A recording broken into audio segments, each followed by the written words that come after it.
Ça, la famille, le débrief commence après l'intro.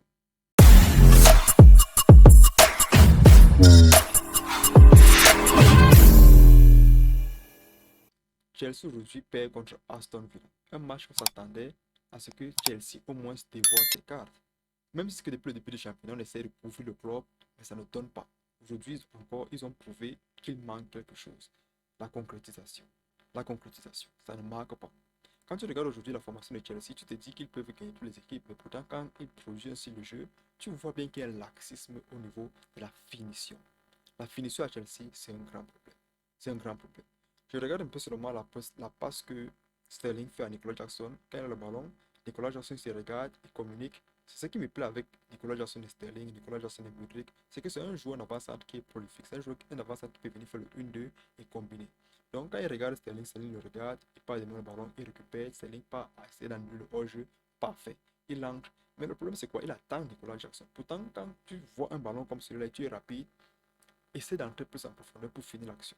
Pour finir l'action. Ce n'est pas le moment d'être celui-là qui va envoyer la passe. À ce moment-là, l'occasion-là, c'est pour finir. Mais maintenant, quand Aston Villa joue, ils savent que vous allez compter sur vos ailiers rapides pour faire quoi? Les tap-in. À ce moment-là, qu'est-ce qu'il faut faire? Il faut juste barrer celui qui va recevoir le tap-in.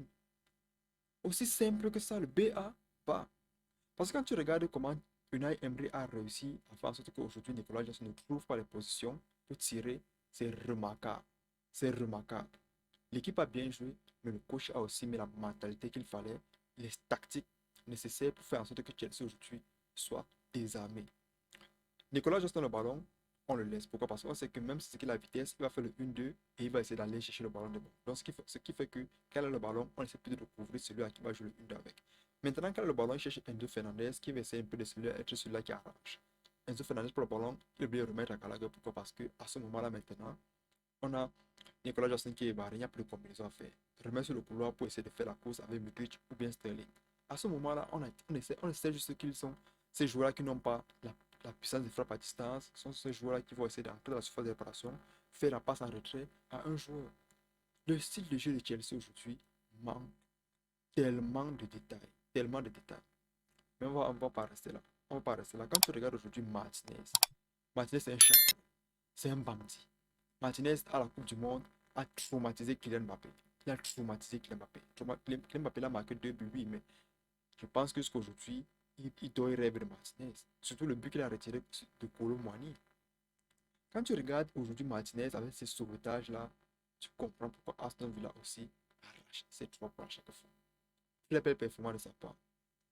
Maintenant, quand tu regardes aussi hein, Jackson, Nicolas Jackson, ce Sénégalais-là, pour moi, c'est un grand joueur. Pourquoi? Parce qu'il reste toujours dans ma tête comme un grand avant-centre. C'est pas facile de trouver un avant-centre qui a un profil de celui-là qui peut rentrer, demander comme Firmino. Rappelez-vous avec Liverpool. Donc, il rentre, il combine, essaie de partir, retrouver une passe de la combinaison qu'il a faite. On se souvient que Cristiano Ronaldo joue exactement. Oui. Donc, il rentre, il prend le ballon, essaie de combiner, attire la défense pour essayer de créer l'espace et le vide pour mettre la vitesse en jeu, essayer d'aller faire un tap-in. Simplement. C'est la tactique. Ceux qui voient juste qu'il pas mettre un tap-in ne connaissent pas ce qu'il y a avant. Ne connaissent pas ce qu'il y a avant. Ça, c'est le football. Maintenant, quand il fait ça, Aston Villa est déjà préparé. On connaît exactement ce que le joueur fait. Et ce n'est pas bon. Il faut que aujourd'hui Pochettino essaye de changer de formation. Ça ne donne pas. Et aussi, avec ce but qui arrive, regardez un peu le but. Regardez un peu le but que Aston Villa marque à Chelsea. Vous avez la position de balle, tout le contrôle, everything. Mais vous n'arrivez pas à non seulement à finir, mais il y a les erreurs qu'il faut faire que vous ne faites pas. Quand il ne faut pas faire l'erreur, vous faites. Je parle bien sûr ici là de l'erreur de Gusto, où il tacle comme s'il voulait arracher le pied, comme s'ils avaient un bif entre petits amis. Il va arracher le pied, carton rouge. Maintenant, le moment où il faut faire le carton, pourquoi? Parce que c'était déjà vers la 66e minute, en question, à ce moment-là devient difficile. Tu as euh, notre papa ici, on l'appelle Thiago Silva, 39 ans, qui laisse l'occasion, fait la faute, on se donne le carton jaune. 67e minute, la contre-attaque à ce moment-là est difficile. Pourquoi vous n'arrivez pas à marquer? Le score c'est 0-0. Un but ici sera très difficile. Fais la faute. Fais la faute. Un point au moins, c'est pas mal que 0. Fais la faute, on te donne le carton, les joueurs se repositionnent. Maintenant, tu as laissé, c'était une grave erreur. Pourquoi? Parce que quand tu laisses le joueur essayer de percer, il perce, il arrive dans la passe, tape in et 1-0. Donc aujourd'hui, Chelsea a manqué de lucidité. Sterling aujourd'hui a été un peu à penser plus. Je sais pas ce qu'il faut dire à Chelsea. Pourquoi? Parce que c'est un Chelsea qui dérange, c'est un Chelsea qui ne finit pas ses actions, c'est un Chelsea qui.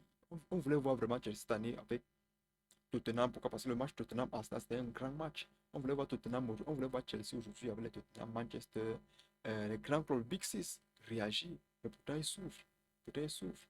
Quoi qu'il en soit, ils sont en attente aussi si un concours va venir changer le style de jeu, mais jusqu'à présent, Chelsea ne montre absolument rien du tout.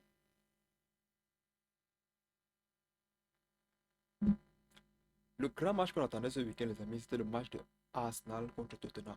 Deux mastodontes, deux équipes qui jouent très bien depuis le début du championnat, qui essaient de s'affronter pour essayer d'arracher la position derrière un Manchester City. 2-2 partout, un très beau match, un match à respecter. C'est un match où il y avait la bagarre des meilleurs milieux de terrain. James Madison de l'autre côté, meilleur joueur du mois de l'année passée, du mois passé, et aussi Odegaard. Très beau match. Déjà, moi, je dois apprécier d'abord un Sénégalais qu'on appelle Papsa. Même à la fin du mois, vous avez vu comment il était couché. C'est un joueur qui se bat.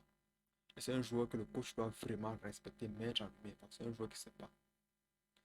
Le match d'aujourd'hui, c'était un match très équilibré. Pourquoi? Parce que c'est deux équipes qui ont la possession, c'est deux équipes qui ont la tactique de jeu, c'est deux équipes qui connaissent bagarrer et c'est deux équipes qui connaissent marquer des buts. Aujourd'hui, ils ne mettent pas Richarlison, mais ils mettent plutôt Kulusevski. Ça paye. Pourquoi? Parce que c'est un joueur aujourd'hui avec Son qui combine très bien. C'est un joueur qui a la vision du jeu et c'est un joueur qui est rapide. Son n'en parlons même plus. Son n'en parlons plus, c'est Sonaldo Nazario. Sonaldo Nazario. De l'autre côté, on a Saka. Pour moi, Saka aujourd'hui est top 10 des meilleurs joueurs mondiaux. Top 10 des meilleurs joueurs. Il a ce style de jeu à la Messi 2010-2011. Pas totalement au niveau de Lionel Messi, dans le sens où, quand il a le ballon, même s'il marche, tu as peur qu'il va choisir un côté. Il a une très bonne accélération. Il n'est pas très rapide comme Mohamed Salah et tout, mais il a une très bonne accélération. Il prend le ballon, il choisit un côté, il va pousser, il aura l'avance sur toi. C'est de ça dont je parle. Il a une très bonne accélération. C'est ça aujourd'hui qui fait qu'il a l'avance sur beaucoup de défenseurs. Aujourd'hui encore avec le coach qui fait très bien le maître et Martinez et Gabriel Jesus et aussi euh, Ketia pour essayer de faire en sorte que les deux combinent. Pourquoi? Parce que c'est deux joueurs qui sont très talentueux et c'est les forces en combinent. Quoi qu'il en soit, on attendait de voir une victoire de l'une des deux équipes. J'ai fini avec le nul. Quoi qu'il en soit, on attendait une victoire des deux équipes. Le match est fini nul. Donc, chacun rentre chez lui avec un point. C'est tout pour cette vidéo, les amis. J'espère que vous l'avez aimé. N'oubliez pas de liker, commenter, partager. On se revoit la prochaine fois.